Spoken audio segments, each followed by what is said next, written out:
Povalius Bion kompostointilaitos Pieksämäellä kierrättää Etelä-Savon elintarvikealan yritysten, kauppojen ja ravintoloiden biojätteet mullaksi. Laitos kerää yrityksistä päiväysvanhat elintarvikepakkaukset, jotka käsitellään ja kompostoidaan. Lopputuotteena syntyy kuluttajakäyttöön multaa.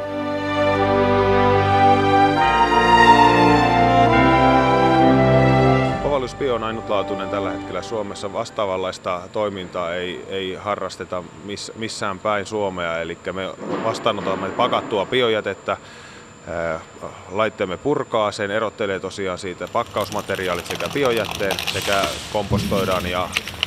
kompostoidaan ja myydään multa sitten eteenpäin. 2 toimintavuotensa aikana alan jätehuollon tarpeisiin on räätälöity muun muassa elintarvikepakkausten purkamislaite, joka erottelee pakkausmateriaalin ja jätteen. Esikäsittelystä syntyvä jäte menee sekin uusiokäyttöön. Meillä on tällä hetkellä asiakkaita noin 20 asiakasta yhteensä, muutama isompi plus sitten pienempiä. Povalius-säätiön lisäksi kompostointilaitoksen omistajana on pieksämäkeläinen leipomo Moilas Oy. Yrityksessä koettiin ongelmaksi se, että leipomon jätteet vietiin kaatopaikalle. Niinpä toimitusjohtaja Juha Moilanen otti yhteyttä kompostointia tehneeseen Povalius-säätiöön. Yhdessä kumppanit sitoutuivat laitoksen perustamiseen. Moilas Oy:lle sitoutuminen laitoksen omistajaksi lähti ympäristövastuun kantamisesta.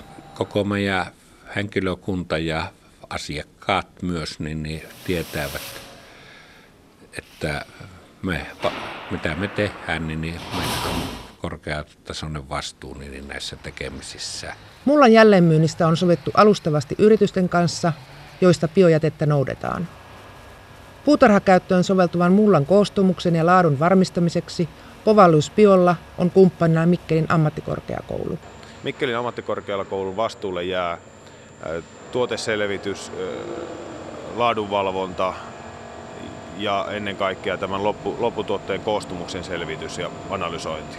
Povalius Bio työllistää 4 työntekijää, minkä lisäksi Povaliuksen ammattiopiston opiskelijat saavat arvokasta työkokemusta.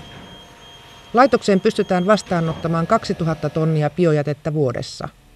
Kunhan kapasiteetti nousee maksimiin, työntekijämääräkin kaksinkertaistuu.